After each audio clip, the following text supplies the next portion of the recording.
GETTY Polands leader Mateusz Morawiecki left is at odds with EU Budget Commissioner Guenther. OettingerThe move comes despite new Prime Minister Mateusz Morawiecki going on the charm offensive with the bloc to smooth badly strained relations. Poland have been at loggerheads with the EU over its courts and migration policies. The country's nationalist ruling party, Law and Justice PiS, believe their judiciary is steeped in a communist mindset and needs reform. Brussels has criticized the planned overhaul as weakening the court's independence and rule of law.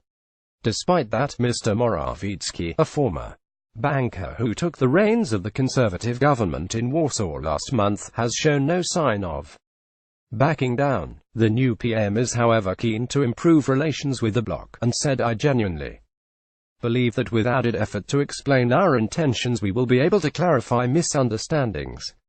I believe dialogue will lead to de-escalation."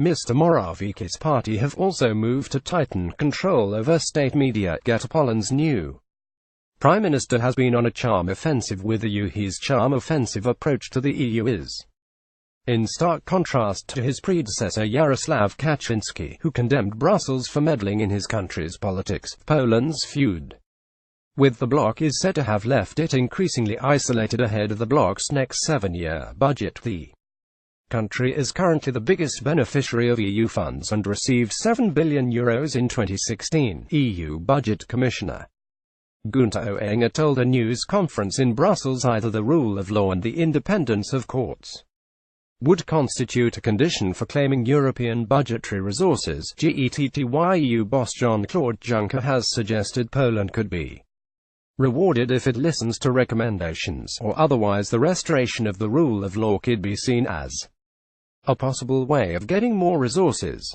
The remarks seem to contradict an earlier statement from EU boss Jean-Claude Juncker, who suggested Poland could be rewarded for compliance with EU recommendations. In July last year, Poland's then leader Jarosław Kaczynski joined Hungary's leader in slamming Brussels for telling them what to do in their own countries. He blasted EU Commission Vice President Frans Timmermans, Donald Tusk and the former European Parliament President Martin Schulz for the growing interference